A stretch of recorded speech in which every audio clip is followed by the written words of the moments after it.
Se abre la audiencia de vista pública en el expediente 2197-2014, formado por apelación directa de sentencia en amparo en la acción constitucional promovida por Jaime Ovidio Girón Cabrera contra la Sala Tercera de la Corte de Apelaciones de Ramo Civil y Mercantil.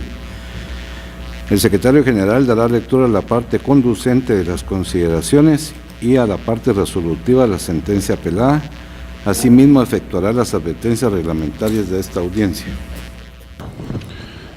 En este amparo quedaron señaladas como actos reclamados: 1. La resolución del 12 de octubre de 2012, emitida dentro del expediente número 0110-2012-78, incidente A, en la que la sala impugnada enmendó el procedimiento dejando sin ningún valor ni efecto legal la resolución del 11 de septiembre de 2012, en la que había admitido para su trámite el recurso de nulidad por vicio de procedimiento y violación de ley interpuesto por el postulante como representante de la entidad proveedora institucional Sociedad Anónima. Como consecuencia, resolvió no dar lugar a admitirlo para su trámite al considerar que no era parte dentro del proceso. 2. La resolución del 12 de octubre de 2012, emitida dentro del expediente número 0110-2012-78, incidente B, en la que enmendó el procedimiento dejando sin ningún valor ni efecto legal la resolución del 11 de septiembre de 2012, en la que había admitido para su trámite el recurso de nulidad por vicio de procedimiento y violación de ley en contra del numeral romanos 2 de la resolución del 31 de mayo de 2012, planteado por Jaime Ovidio Girón Cabrera como representante de la entidad proveedora institucional Sociedad Anónima. Como consecuencia, resolvió no dar lugar a admitirlo para su trámite toda vez que el interponente no era parte dentro del proceso. 3. Decreto del 31 de mayo de 2012, emitida dentro del expediente de apelación, en la que aprobó el desistimiento parcial del recurso de apelación presentado por Jaime Ovidio Girón Soto en la calidad con que actuaba. 4. Decreto del 23 de mayo de 2013, emitido dentro del expediente de apelación, en la que resolvió, en cuanto a lo solicitado por el postulante, no da lugar toda vez que no es parte dentro del presente proceso. La Corte Suprema de Justicia, Cámara de Amparo y Antejuicio, en su sentencia de primer grado fechada el 23 de abril de 2014, consideró: los primeros dos actos reclamados identificados en el apartado correspondiente carecen de definitividad, ya que, de conformidad con lo regulado en el artículo 600 del Código Procesal Civil y Mercantil, los litigantes pueden pedir la reposición de los autos originarios de la sala dentro de las 24 horas siguientes a la última notificación. Del análisis del contenido de la norma transcrita, se puede determinar que el postulante, previo a instar la justicia constitucional por ser la enmienda a un auto originario de la sala, debió plantear recurso de reposición.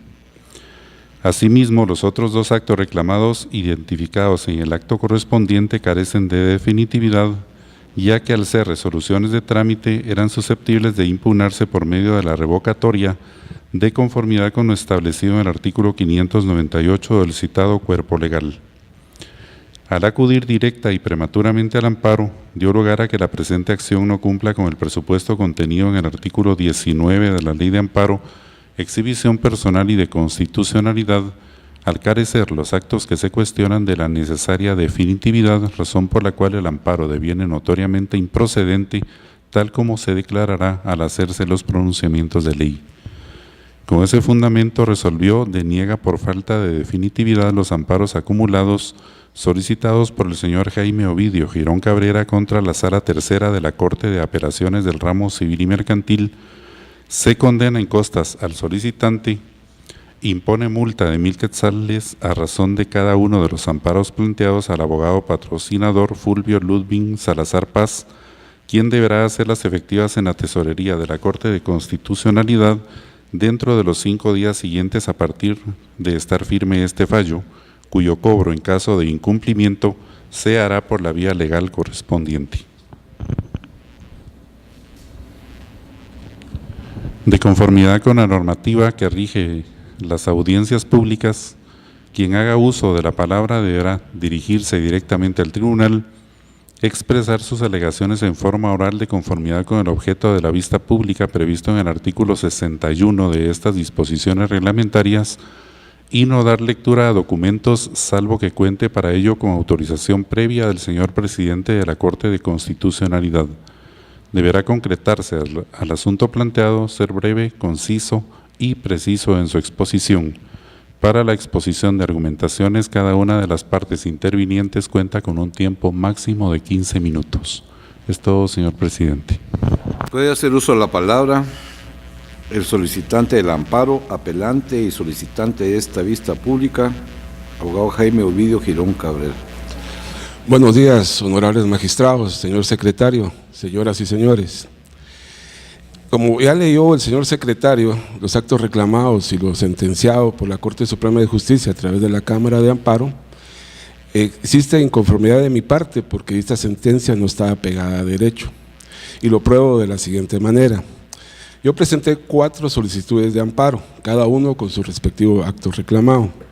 En los primeros 2 actos reclamados, la Corte Suprema de Justicia dice que existe falta de definitividad porque no interpuse el recurso de reposición.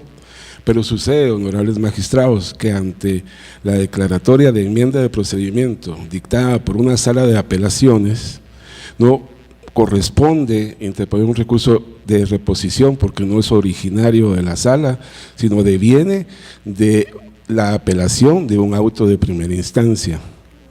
Además, el artículo 66 de la Ley del Organismo Judicial establece plenamente y claramente que ante la enmienda del procedimiento lo que procede de la apelación.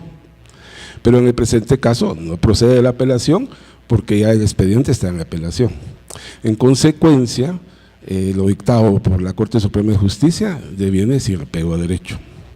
En el segundo caso, en el tercero y cuarto acto reclamado, específicamente en el cuarto, la Corte Suprema de Justicia también deniega el amparo alegando falta de definitividad. En este caso, porque no presenté un recurso de revocatoria según la Corte Suprema de Justicia, pero lo cual no es cierto, porque yo no puedo presentar un recurso de revocatoria para revertir la resolución insatisfactoria que obtuve al denegárseme un recurso de nulidad cuando se trata del mismo objeto.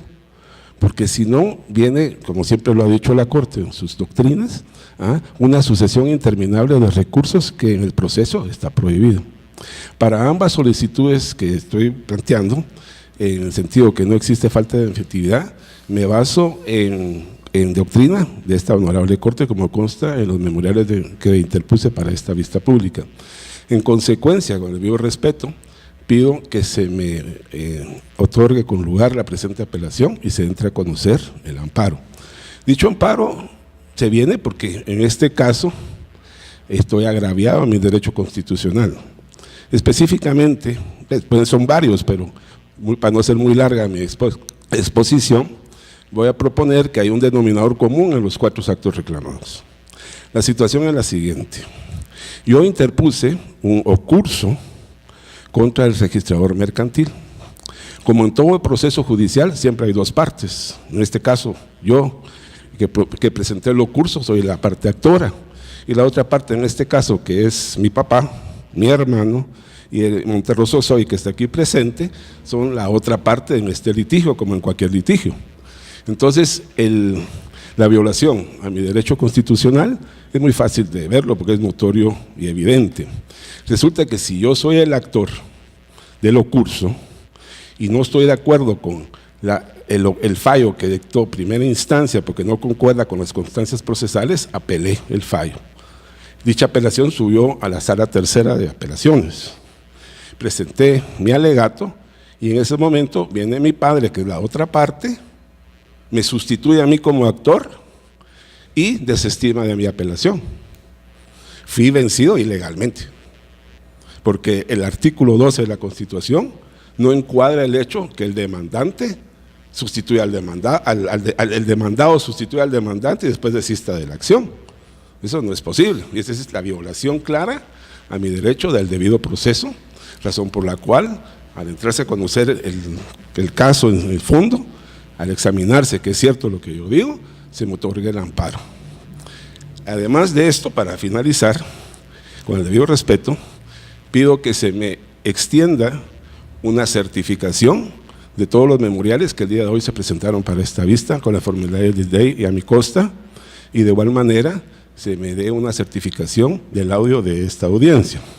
Y termino la situación en que este juicio, este caso, este litigio, que viene de hace 6 años, que lamentablemente hemos estado muchas veces aquí ante ustedes, lo han conocido todos los tribunales de la Torre de Tribunales, las salas de apelaciones penales y civiles, la Corte Suprema, la Corte de Constitucionalidad, y en los metros que llevan los expedientes, en ni un solo folio consta que yo no soy accionista de proveedor institucional. En ni un solo folio de esos metros de expedientes consta quién tiene ahora mis acciones, que sí están acreditadas en la escritura de constitución de la sociedad. Por otro lado, es importante hacer ver, porque como no tengo derecho de réplica, pues de lo que ellos digan, pues no puedo hacer nada, me quiero adelantar y quiero anticipar de que este no es un problema familiar, porque un problema familiar se arreglará de cualquier forma, no de la forma en que lo estamos arreglando nosotros, ¿verdad? Y es importante ver en este caso que lamentablemente mi padre, en casos pide se nos certifique lo conducente a mí y a mi hijo, Jaime, que cuando yo formé la empresa tenía 1 año de edad, no sé qué daño le había hecho, ¿verdad? Y igual forma a mi hermano, pide que se nos certifique lo conducente a mí y a mi hijo, que cuando él quiso tomar el poder de la sociedad, mi hijo era menor de edad. Entonces este no es un problema familiar. Por otro lado, es importante hacer notar de que ellos plantearon un juicio hace 6 años, ordinario, contra mí y mi hijo, y entonces ellos son los demandantes. Pero al día de hoy estamos en excepciones previas, 6 años después, y no porque yo haya entorpecido el proceso. Son ellos los que han hecho interminables planteamientos de recursos y amparos, que ahorita el expediente está otra vez en apelación. Entonces es importante tomar nota. Por otro lado, en este asunto existe un asunto grave. El grave es, y es de fondo del amparo, en el sentido de que a mí se me sustituyó como actor por parte de la otra parte, a través de memoriales de dudosa firma de mi padre. Yo acudí cuando vi que la firma de mi padre con la que se me sustituyó a mí no me cuadraba, tenemos el mismo nombre y la firma de nuestra uno de adentro y no eran los mismos rasgos de mi padre, acudí a un experto, dictamen del experto grafólogo, no el mío, que determina que los rasgos no son de mi padre. Entonces es un asunto que yo necesito que se ventile por la vía del debido proceso. Yo en ningún momento le estoy pidiendo a la honorable Corte que entre a revisar lo actuado de primera instancia, o que diga que yo soy accionista, o que yo tengo la razón o no. Simplemente se me restituye mi derecho al debido proceso, que la sala de apelaciones entre a conocer la apelación por mí presentada, y en ese momento pues revoque, confirme o modifique la sentencia de primer grado. En consecuencia, honorables magistrados, con el debido respeto, pido que se me otorgue el recurso de apelación con lugar, se entre a conocer el amparo y estudiado el amparo, se me otorgue el mismo para que se me restituya simplemente el derecho al debido proceso. Muchas gracias. Como terceros interesados comparecen Juan Carlos Girón Cabrera, en nombre propio y en calidad de gerente general y representante legal de la entidad proveedora institucional Sociedad Anónima, quien comparece a esta audiencia con el auxilio del abogado Mauro Sigfrido Monteroso Ochoa, que se le concede el uso de la palabra.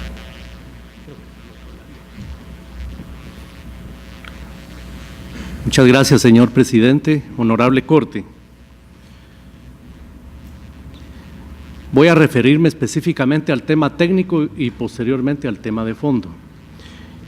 El tema técnico de este amparo es que efectivamente no se agotaron los procedimientos, los recursos ordinarios para poder impugnar en dos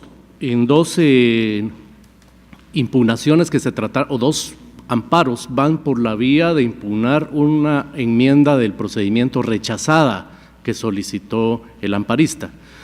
Entonces, él argumenta que no era aplicable el recurso de apelación porque esto se estaba ventilando en una sala de apelaciones, lo cual es correcto. Pero lo que también es correcto es, como muy bien lo manifestó la Honorable Corte Suprema, lo que procede es un recurso de reposición por ser un auto originario de un tribunal colegiado. Entonces es preocupante de que todavía esta situación se esté confundiendo, porque realmente ahí debió haberse planteado un recurso de reposición en contra de los autos o contra el rechazo de la enmienda, efectivamente por no ser apelable, pero son autos originarios de la Corte Suprema de Justicia. En cuanto a las revocatorias que no se plantearon, estas devienen de resoluciones donde rechazan memoriales del amparista porque él simple y sencillamente no es parte en el proceso. Eso es lo que dictaminó en esas resoluciones la Honorable Sala Tercera de lo Civil. Él no es parte en este proceso y hacia eso voy. Pero no siendo parte en el proceso, no se le dan trámite a los recursos de nulidad que él plantea, y pues lo que él le correspondía era plantear revocatoria, precisamente por ser resoluciones de trámite, como también ya lo manifestó la Corte Suprema de Justicia. El tema eminentemente técnico es que aquí hay una crasa y flagrante falta de definitividad, que fue lo que evidenció la Corte Suprema de Justicia para declarar sin lugar los 4 amparos acumulados por las razones indicadas. Ahora, hay otros aspectos muy importantes que van del origen de estas situaciones técnicas y que se hace importante mencionar porque el amparista las menciona en sus amparos y también las acaba de mencionar Honorable Corte en su disertación. Él dice: yo presenté un ocurso contra el registro mercantil y la otra parte era mi padre y mi hermano. Bien, señores, esto realmente, el uso de los términos es tan erróneo que raya en una cuestión de falsedad. Él pretendió, en su momento planteó el ocurso contra el registro mercantil por unas inscripciones registrales en calidad de gerente general de la entidad proveedora institucional, con un nombramiento que ya venía con un trámite registral y también en procesos judiciales de cancelación en el registro mercantil. Entonces, él fue, no soy yo. Esa manipulación de los términos, Honorable Corte, realmente raya en la falsedad y es preocupante que se siga todavía manejando esa terminología a estas alturas y ante este honorable tribunal y con la presencia realmente del abogado que a él lo auxilia, lo cual realmente quiero dejar constancia en este audio, que tenemos la grave duda de que si realmente el honorable colega que lo asesora a él, si realmente revisa o solo le firma, y quien verdaderamente lleva el caso es la persona, el amparista, que como ustedes vieron fue el único disertante en este caso, hablando precisamente de temas técnicos jurídicos con un total desconocimiento que llega para hablarlo así en esta honorable corte raya en la falsedad. Entonces quiero dejar esa constancia. Dejando esto claro, precisamente de ahí deviene el otro aspecto que motiva los amparos. La razón por la que el señor padre del amparista sustituyó, no es que lo sustituyó como parte, nunca hubo una sustitución de partes en este proceso. Lo que sucede es que compareció el señor padre con un nombramiento de vicepresidente del Consejo de Administración de esa misma entidad proveedora institucional, precisamente para tomar la representación legal de esa sociedad. ¿Y por qué? Porque precisamente ya se había acreditado que estaba cancelado el nombramiento en el registro mercantil del señor amparista. No tenía ya realmente ninguna personería ni ningún interés jurídico en ese proceso.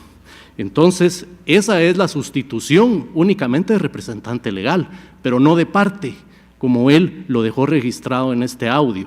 Es que esa es la manipulación de datos. Por el otro lado, ¿por qué se le rechazaron las dos nulidades? Pues la honorable sala le dije, perdone señor, pero usted no es parte. Aquí acreditó que usted no es, aquí está su nombramiento cancelado en el registro mercantil y usted no es parte.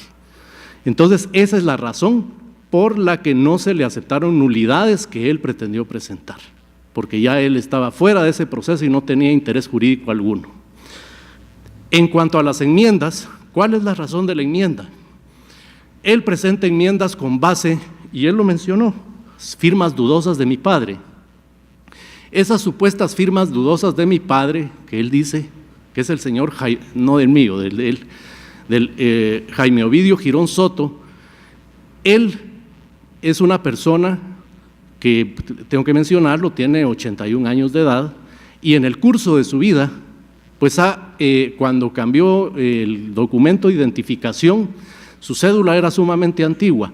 Al cambiar al DPI, justamente cambió su firma, pero son sus mismos rasgos, y es la firma que utilizó él para apersonarse en el proceso, sustituyendo la personería ya cancelada del amparista, justamente es la firma que tiene registrada en el DPI. Eso, honorables magistrados, quedó demostrado con un memorial que presentó el propio señor Jaime Ovidio Girón Soto en el amparo en primera instancia y donde ratifica que las firmas son de él. Entonces, lo preocupante, señores magistrados, de esa parte, y es porque es donde el señor amparista quiso sorprender tanto a la sala como a los tribunales de amparo, es que él menciona que la firma del señor padre del amparista fueron falsificadas, lo cual no es cierto porque el propio supuestamente afectado con la falsificación ya compareció en primera instancia este amparo diciendo que las firmas eran correctas y acompañó incluso copia del DPI para que se vieran los rasgos, precisamente.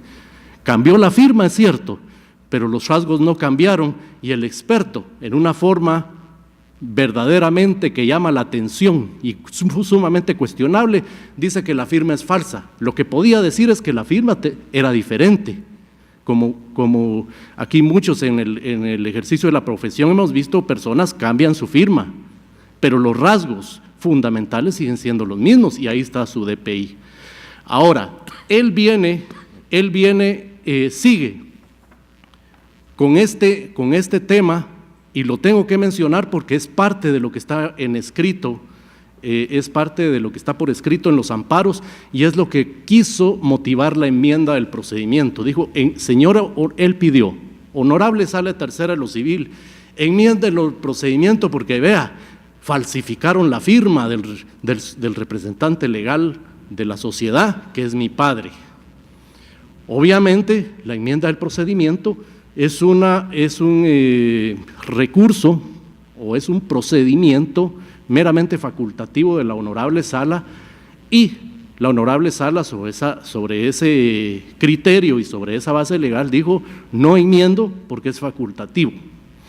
Entonces, y esto fue lo que no planteó reposición en la falta de definitividad, pero es importante mencionarlo porque el señor amparista ha venido acusando de que hubo falsificación de firmas en este y en otros procesos y por eso estoy dejando constancia en este audio porque realmente se cometió ahí una posible simulación de delito porque ha manifestado esto empezando por la propia sala tercera de lo civil, que es un tribunal competente, lo manifestó ante la Corte Suprema de la Justicia en este amparo, e incluso fuera de contexto y en otra causa distinta, lo manifestó en un proceso penal, que hay varios procesos efectivamente. Entonces quiero dejar constancia de eso precisamente porque es preocupante, honorable Tribunal Máximo Constitucional, que una situación de esta, donde hay mucha calumnia, hay mucha acusación, realmente llegue a las últimas instancias sin que haya realmente una sanción y que realmente dejar constancia de todas estas cuestiones que están por escrito en los procesos, porque ahí podría existir una responsabilidad muy grave del abogado que lo auxilia, que tenemos la grave duda si realmente lo auxilia o únicamente le firma, pero realmente eso no quita su responsabilidad. Por lo anteriormente indicado, honorable, y una última cuestión. Al inicio de estos amparos, como ustedes podrán ver los memoriales de interposición, el amparista pretendió nuevamente comparecer en calidad de gerente general y representante legal de la sociedad que he mencionado y en nombre propio. Pero la Honorable Corte Suprema de Justicia no tuvo por acreditadas esas calidades, porque en la misma certificación del registro mercantil que él presentó constaba la cancelación, una cosa que llama a la duda, pero ¿cómo puede ser que si la misma dice que está cancelado presentando por él, cómo está asumiendo esa responsabilidad? Por eso tenemos mucha duda de cómo está haciendo el auxilio profesional en este caso, y que venga a proferirse injurias y calumnias, no tanto en esta audiencia, pero sí han habido otras, honorables magistrados, y también ante otros tribunales. Por todo lo anteriormente expuesto, únicamente en nombre pues de mi patrocinado, reitero que se confirme la sentencia apelada de la Honorable Corte por ser técnicamente correcta, y desde el punto de vista técnico es absolutamente claro la falta de definitividad. En cuanto a hay una petición que se viene haciendo en este amparo desde primera instancia y se ha reiterado por escrito, y lo vuelvo a reiterar también en este momento de viva voz, que aquí podría estar existiendo la comisión de delitos precisamente por las afirmaciones escritas y verbales que ha proferido el amparista, y que si esta honorable tribunal lo considera pertinente, que certifique lo conducente a Tribunal del Orden Penal y al Ministerio Público para que deduzca las responsabilidades que corresponden, porque precisamente no puede haber tanta falta de respeto en las instituciones de este país. Muchas gracias, Honorable Corte, mis respetos. Voy a hacer uso de la palabra la agente fiscal, abogada Maritza Yesenia Castillo López, del Ministerio Público. Gracias, honorable magistrado. Tengan todos ustedes buenos días. Buenos días al abogado interponente, al tercero interesado y demás público presente. Esta representación comparte el criterio sustentado por la Honorable Corte Suprema de Justicia en la resolución de fecha 23 de abril del año 2014, en la cual declara sin lugar la acción de amparo promovida por el interponente. Luego del estudio del caso en concreto, se ha establecido por esta institución que, de conformidad con el artículo 67 de la Ley del Organismo Judicial, es facultad de los jueces enmendar el procedimiento cuando existe violación a los derechos constitucionales, así como a las formalidades esenciales del procedimiento. En ese sentido, el Ministerio Público no comparte el criterio sustentado por el amparista, en el sentido de que la misma resolución que constituye el acto reclamado sea revisada, toda vez que el juez ordinario actúa en el ámbito de sus atribuciones. En cuanto a los actos reclamados, que constituyen 4, esta representación establece que, de conformidad con el artículo 19 de la Ley de Amparo, Exhibición Personal y de Constitucionalidad, el amparista no votó el principio de definitividad, toda vez que dichos recursos eran susceptibles de recurrir a través de la vía ordinaria. Esta Honorable Corte de Constitucionalidad, en los expedientes de fecha 21 de septiembre del año de 1999, así como en la sentencia de fecha 16 de diciembre del año de 1992, en el expediente 280-92, ha contemplado dichos criterios. En este sentido, esta representación solicita a los honorables magistrados de la Corte de Constitucionalidad que la apelación de amparo sea declarada sin lugar, que se confirme la sentencia venida de grado y, en consecuencia, se deniegue el amparo solicitado. Se clausura la audiencia a vista pública.